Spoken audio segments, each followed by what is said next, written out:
Welcome, everybody. Today we're going to talk about the top 3 myths about credit card surcharging. And so before we jump in, I'm just going to do a quick poll. So make sure I'm unmuted and hit me in the chat. How much are you paying in fees each month?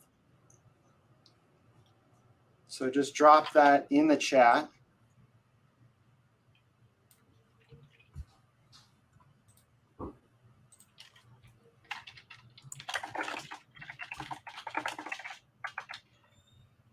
Bernie says roughly 3,000. Awesome. I'm going to throw in the chat here quick for the people just entering. It looks like there might be a question about how to unmute.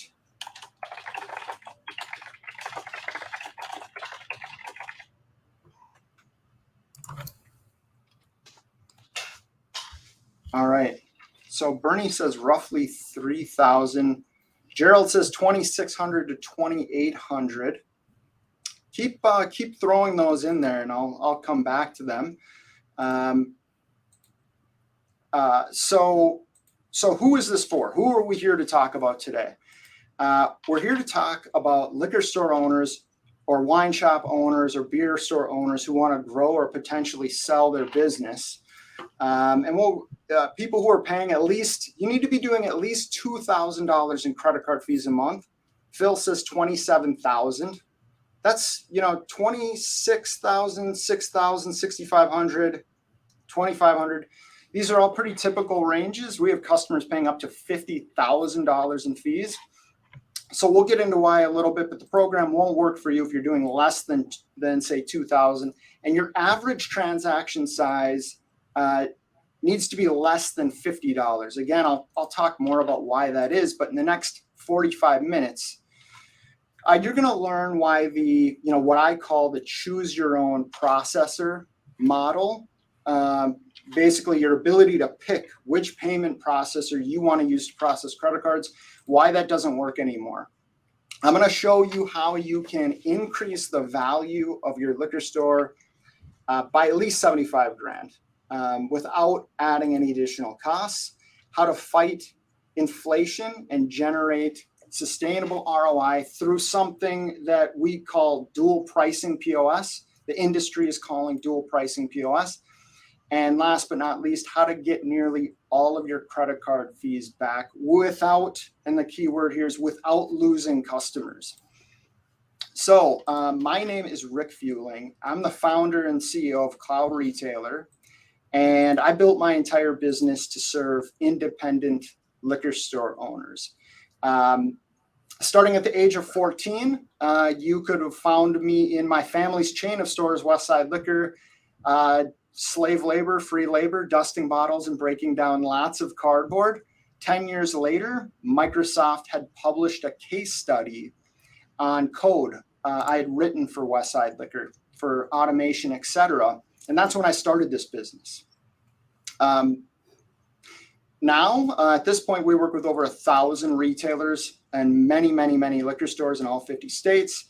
Over $5 billion in liquor has been transacted through our platform.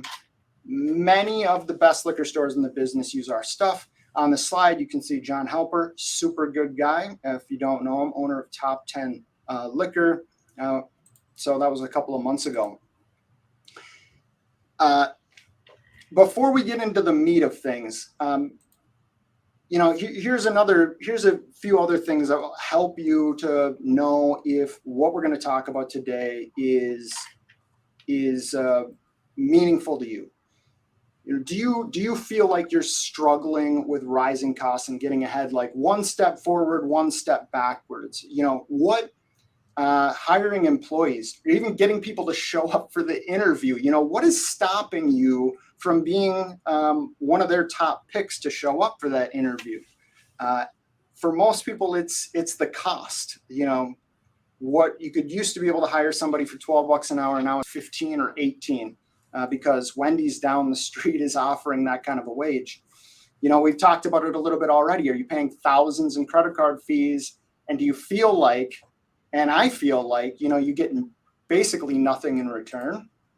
Do you feel trapped by credit card companies? Do you feel like you're stuck in between them and the consumer? The consumer getting Sky Miles, points, rewards, cash back.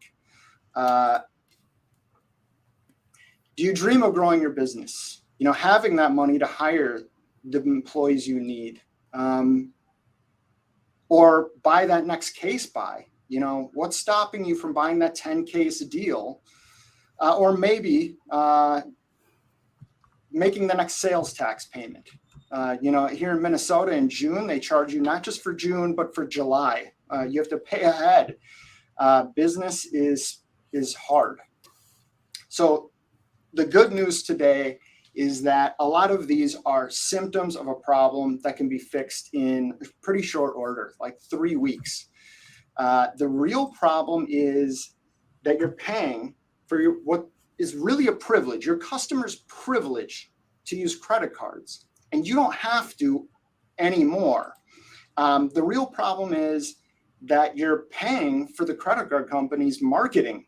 So this is an envelope that I got a week ago. You've seen these, they're coming to you all the time. That $200 cashback bonus, who's paying for that? The 5% cash back, who's paying for that? It's not the credit card companies or the banks. I mean, they're making record profits. It's you. It's you. You're left holding in the bag in between this relationship between the credit card companies and the consumer. You're trapped there. The world has changed a lot in the last couple of years. COVID created an amazing opportunity for liquor stores, wine shops, beer stores. And this is another huge opportunity that you'll be able to take advantage of after this webinar. On the left-hand side, I'm showing, gas stations are catching on to this. I'm going to show you a lot more examples as well, but you can see on the left-hand side, it shows cash price and credit price, right? Two different prices. On the right-hand side, I'm showing an example from Cloud Retailer, our point of sale, where it shows cash price and credit price. And there's a wrong way and a right way to do this from a customer perspective. There's a wrong way and a right way from a compliance standpoint. You could potentially be violating your agreement with Visa, and they have fined people for that. But the world is changing right now, and there's a huge opportunity for you. So to go back to this kind of choose your own processor, this is what I would call the old game. So the way it works today for most people is you're processing credit cards with somebody like, say, Heartland, who's out of the companies out there, pretty good payment processor. But inevitably, over time, some worse and faster than others, but the prices go up. They just start turning the dials to get more money out of you. And inevitably, you have to renegotiate your contract. You have to go somewhere else to find that better deal to get that to come back down. When I worked in my family's business, that was my job. Once a year, I would renegotiate those credit card fees. So I saw this in action all day long. So I would go from Heartland to TSYS, and that was the only way to get a good deal, is to pit these people against each other. If you couldn't pit them against each other, they weren't going to budge. Why should they? You have to process credit cards. Here's the problem. Heartland and TSYS are owned by the same company now. Heartland, TSYS, and Evo are owned by the same company now. Global Payments is one of the top two biggies. And like August 1st, they just completed a deal to buy out, one of the there's just a few independents remaining. They bought one more. There's really only two credit card processors. So what's the incentive for them to lower your price? And there's not. Record profits, the only thing they care about is increasing their stock price. So in that old game, every time you swiped a credit card, it was a lost profit. It was 2 to 3% off the top. In what I'm going to call the new game, the dual pricing POS, which is available from us, and we'll talk about other options as well, but you can recapture, you can take back those fees. In the old game, in the old world, consumer attitudes were nobody else makes me pay. If you would have tried to do surcharging, which is one of the options here, dual pricing has lots of advantages, but you could just do a surcharge or a cash discount. the idea was nobody else makes me pay, and you would have suffered for it. They would have left. Now the perspective is it's everywhere. It is what it is. And I'm going to back that claim up with real life stories and data, hard data. In the old game, fees 2 to 3%. In the new game, you can recapture almost all of them. And we're going to talk about compliance, but the reason why it can't be perfectly zero is because Visa rules and regulations. In the old game, your technology was owner funded. In the old game, you would switch out your POS once every 5 years or so, and you'd write a big check, you do a huge implementation, and then you'd have your technology. In the new game, part of those rules from Visa is that the cost of acceptance can be covered by, we're going to talk mostly about dual pricing. So you can roll that in, and consumers don't care. What's the difference between 3% and 3.5% to somebody shopping at your store? It's nothing. Okay, so once you make this change, you're going to eliminate credit card fees. You're going to have more capital to fight inflation and hire the best employees. You're going to be poised, if you want to grow, to think about building that next store or selling your business at a premium. If you've ever bought or sold a liquor store, you know that the deal is 3 to 4 times EBITDA, earning before taxes, interest, and depreciation, right? That's how liquor store values are calculated. If you're going to go sell your store tomorrow and you talk to a broker, they're going to tell you the same thing. Okay, so take your credit card fees that you've paid over the last year, put that back in your business as profit, and multiply it by 3 at the low end. And that's how much your business went up in value. Even for a small store, that's $75,000. For a larger store, that could be $1 million. For Phil in the chat, for example.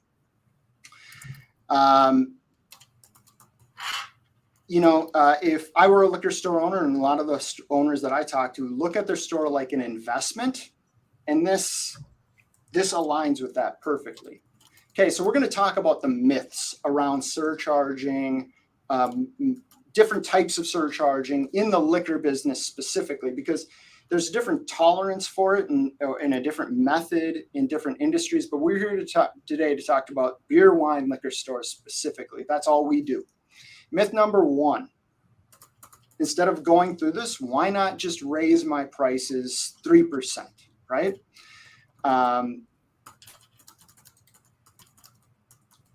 So here is a screenshot from, of one of my customer stores off Google Maps. So the sign's a little bit dated, but this is not atypical, right? 30-pack can of Busch Light, $17.99. I mean, why do they have a big sign? And this is a good operator, a smart guy. Why does he have a big sign in the front of his store with that big price? The reason is because price matters in the liquor industry. If you can raise your prices by 3% without harming your business, then when this webinar is over, please go do that, regardless of this conversation. And I think you should do this as well. But if you can raise your prices without harming your business, please do that. Please do that immediately. For the rest of us, where price matters, that advertisement you put in the newspaper or on Facebook or that you say on the radio, that price point matters to people. You only have so many price increases in you, even if it's caused by just inflation, before your customers start questioning in their own mind what's going on here. So price matters, and dual pricing allows you to keep the sign in the window that says $17.99. There's actually tactics that we can use to even potentially improve that situation. We'll talk more about that later. Myth number 2, if I offer dual pricing, I'll lose customers. So if we substituted this with, if I offer surcharging, or some people are calling surcharging cash discounting, which I think that's a terrible idea because you're pretending like it's a discount when it is clearly not. If you try to deceive your customers or surprise them, you're going to lose customers. Okay. So there's a right way to do this where you will not lose customers. So that's the myth. Myth 2 busted is 99.2%. So this is research that was done. 99.2% of transactions, the consumer's behavior does not change. Okay. Now that if we dive a little bit deeper, 79% of people completely disregard the fee. And then the other 20%, they do notice the fee. And that's the people where, as long as you do this correctly, you're fine. So in dual pricing, you give them an option. You say, here's my card price and here's my credit price. And I'll show you more examples. But as long as you do it right, 99.2% of your customers, it does not change their behavior. They still pay with credit cards, even though you're going to give them an incentive to pay with cash. It doesn't change their behavior. That's the data.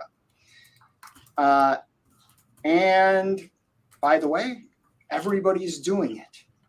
Everybody is starting to do this. You're going to start seeing this. If you start looking, you will see it. But it's becoming more and more prevalent. One of our payment processing partners, one of those independents, because the big guys don't want to do this. The big guys don't want to get in trouble with Visa and MasterCard. And Visa and MasterCard are on the record, and I'll show it to you, saying they don't want people doing this. I mean, obviously, they think it'll affect their business.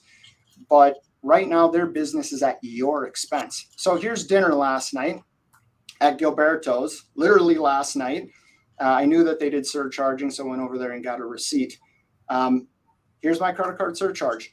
Monday night, 9 o'clock, and there's a line out the door. You know, how much is that affecting their business? They're doing it. Okay. They're calling it a surcharge. For liquor stores, there's a better way. Uber is doing this. You don't even know they're doing this. They're doing it. It's part of their billion-dollar business model. So I was in Florida a month ago for a trade show, and I used Uber Eats to buy some food. This is an actual transaction from me.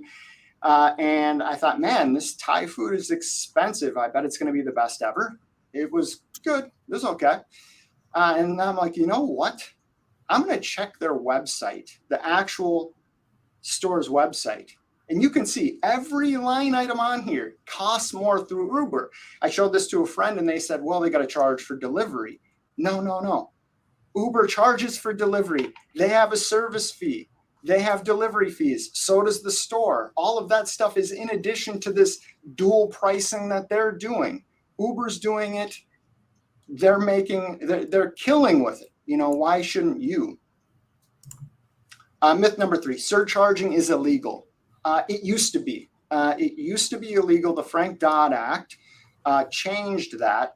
It wasn't illegal per se. It was Visa and MasterCard's agreement, which is no longer enforceable, basically. They had to change their agreement, but they stopped you from doing this. They basically paid lobbyists to make it so that you couldn't do things like this. So that, you know, not because it was right or wrong, but because it kept them in control, not you. So there are ways that you can do surcharging or cash discounting, or that could be against consumer protection law. Like in New York, for example, we got to go about this a little bit differently. Why it's critical that you're partnered with somebody who knows what the heck they're doing, because you don't want to violate consumer protection law. It's like those lawyers trying to figure out if your store is handicap accessible. I don't know if anybody's gotten a letter from those guys. They don't do it as much anymore, but 5 years ago, people were getting letters all the time. They're doing that with consumer law as well. So dual pricing, the method that we suggest, is legally compliant in all 50 states and is valid. We validated against Visa's rules. So here's another example. One of our customers, Ambibulous. To talk about Brandon's state of mind before dual pricing, and I think a lot of owners out there, frustrated, like being a small business owner is so hard. It's like the world is against you sometimes. Customers can be tough to deal with COVID laws and rules. Employees are tougher than ever to keep good ones around and have the money in the bank to pay for them. Sales reps, how many times have you seen a sales rep in your store in the last week compared to 2 years ago? So it's just like coming at you from all ends. And after dual pricing, a really nice smaller store, $2,187 on average, recouped. They have the assets to bring on quality staff to compete with the other jobs in their area. No longer having to pay about that sales tax payment that I talked about earlier. So in order to do this, you only need to do one thing, and that's start using a dual pricing POS. And we've got a screenshot. This is what the customer display can look like in Cloud Retailer, but you see it clear as day, right? We're trying to make sure consumers are aware. They see the cash price, they see the card price at the customer display and elsewhere. So how do you do this? You can talk to your current point of sale company. Will it be compliant? Could you build something yourself? Should you talk to your credit card processor? Okay, so let's talk about legal and compliant. A couple of other screenshots from Cloud Retailer, but this idea of recouped fees it's important that it's tracked properly and that it is paired to the payment processor so that it can be reconciled and so that you can prove it. On the right-hand side, I've just got a quick screenshot of Visa's core rules, 891 pages that every person on this call, you've agreed to that. If you want to process credit cards, you have to follow the 891 pages worth of rules. I took a blow up of something from that document, no more than the cost of acceptance. The retailer cannot make a profit off of surcharging. And then in red, you can see Visa remains opposed to surcharging, a practice that penalizes cardholders. I think it penalizes. I think currently retailers are being penalized. So that's the most important thing here, is that it's legal and it's compliant with Visa rules and regulations, and that it will stay that way regardless of it changing. Okay. I think the second most important thing is that you have a customer-friendly implementation. So here's an example of signage. And again, the customer display. Here's the thing. If you get your employees on board with this, it's all downhill. If your team understands how this works and you make it very visible to your customers, you do not want them to be surprised. You will lose customers if they're surprised. And if they understand, the signage here in my book is beautiful. Rising cost, labor costs, utility costs. We felt it was more fair to give customers an option. Do you want to pay with cash and save some money, or do you want to pay with credit cards? And we don't make money off of this. We're just passing along the fees. Here's an example of the signage on the shelf. So here's a blow up. You want to make it perfectly clear. And what is 90 cents on a mag of Absolute vodka to most customers? 79% don't even notice. The other 20%, as long as your staff is on board, and the easiest way, by the way, to get your staff on board, this is how they got that raise in the last 6 months. This is how you're paying. And Phil's asking, is this easy to use for employees? Turnover's high. This makes it easy on employees. You do not want to create hardship for your employees either. This paid for their last and their next raise. What's in it for them? And the technology in this day and age should be super easy to use. So if you're going to do something like dual pricing, and it can fund the technology, why not get absolutely the best technology you can get? Why not? So I'm not going to go through this list, but here's an example of something that I think is interesting that a customer is doing. Facebook capable couponing. Okay. So a customer of ours was talking to me about how they put Bullet Bourbon. They create a coupon for Bullet Bourbon, buy one, get one for 30% off. Okay. And they put that coupon on Facebook. And so the customer has to bring their phone in with this QR code that's generated for Facebook to use as a coupon. And they use the point of sale system to run what we call a market basket report. And they can tell that when people buy Bullet Bourbon, they also buy Surly. Surly's a huge brand of craft beer in Minnesota. If it's not Surly in your market, it's something else. But you can see what the most common thing that they buy is with a product. And so they make a display, Bullet Bourbon, and they have Surly. And they put a sign that says, people who love Bullet love Surly. And somebody comes in and buys 2 bottles of Surly or 2 bottles of Bullet, and you gave them a discount, 15%, because it was buy one, get one for 30% off. It felt like a lot better of a deal to them. And then by the way, when they spend $30 on a bottle of whiskey, $23 for a 12-pack doesn't seem so bad. They buy it. And then you use the loyalty function of the system. So you've just lured this customer in. You sent a Facebook ad out to people between the ages of 30 and 50, males between the ages of 30 and 50 within a 15-mile radius, Bullet Bourbon, only to them. You don't put a newspaper ad out and just spray everybody with the same offer. They come in, they buy that. Then you get them in your loyalty program and you give them points on that transaction and they come back. And then you take the fees that you're recouping, that you're taking back here, and you use it to buy that 10-case deal of Bullet. So you're actually making real profit off of something you sold at a discount. And you take that profit and you use it to juice up your loyalty program. We have a customer that we talked to just recently. That's exactly what they did. They took part of the fees and they reinvested it in their loyalty program. And people keep coming back. So now not only is it not a disadvantage to collect these fees, but they've turned it into a retention tool.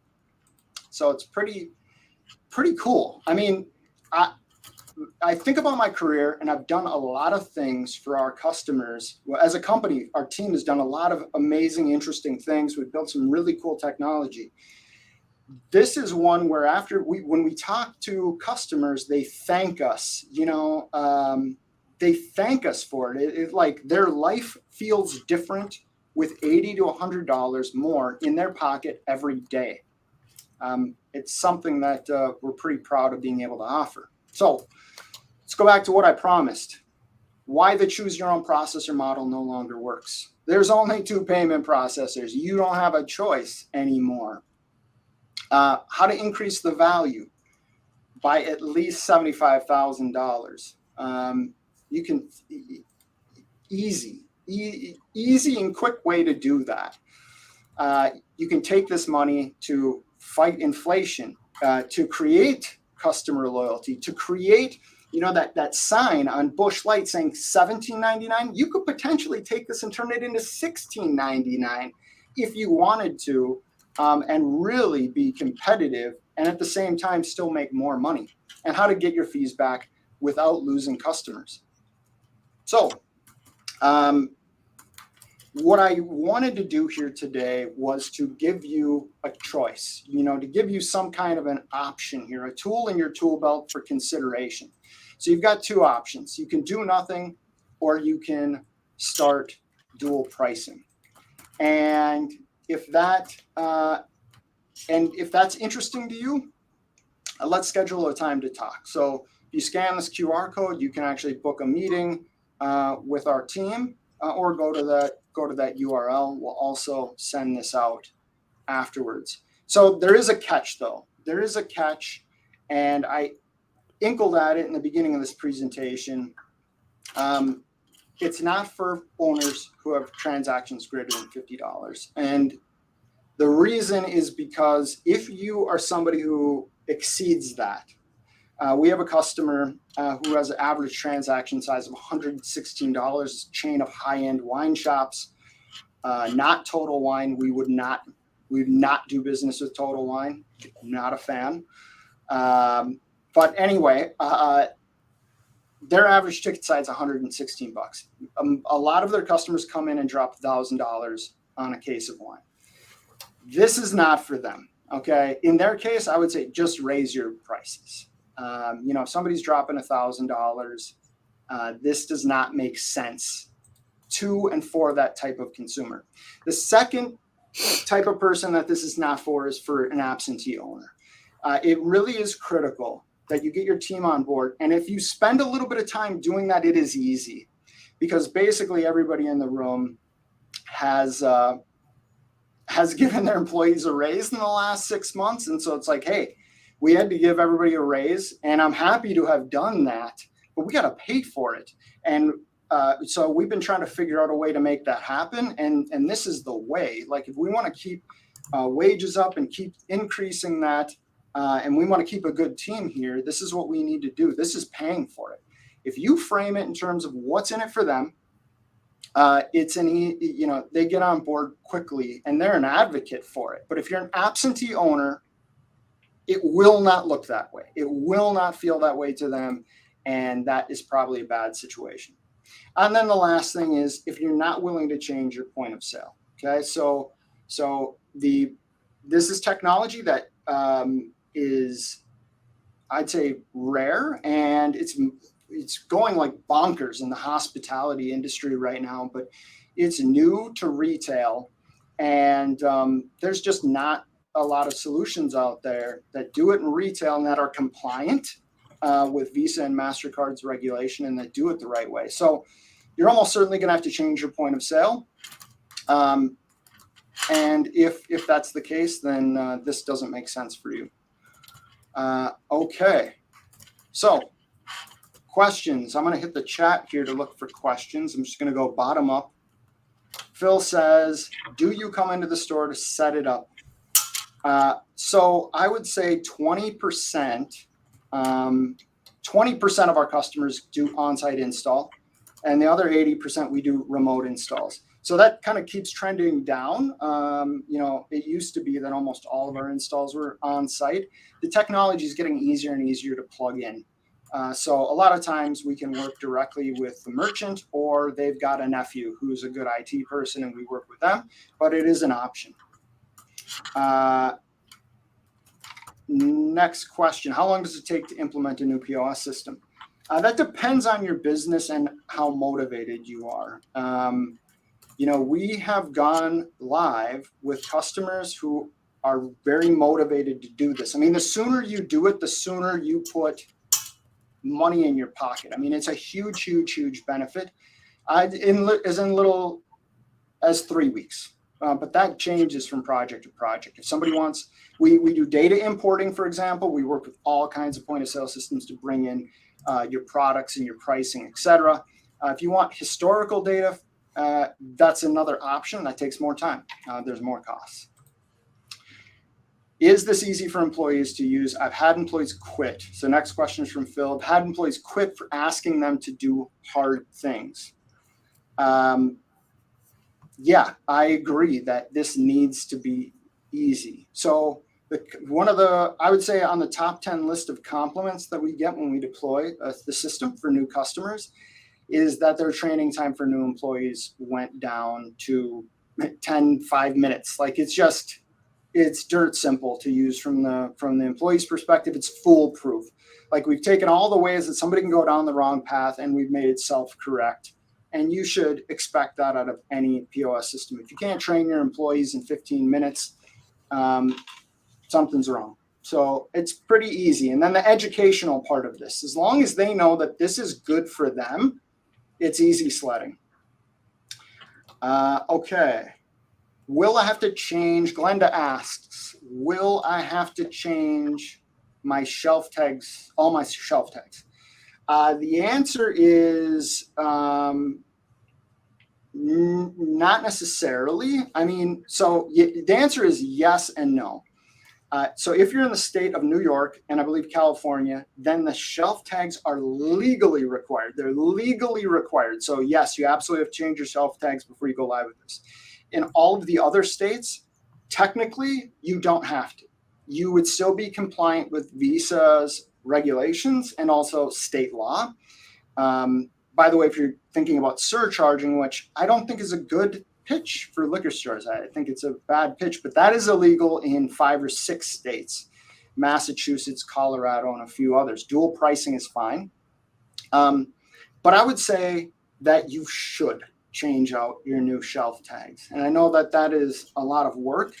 And I don't think you necessarily have to do it on day one, but you should do it.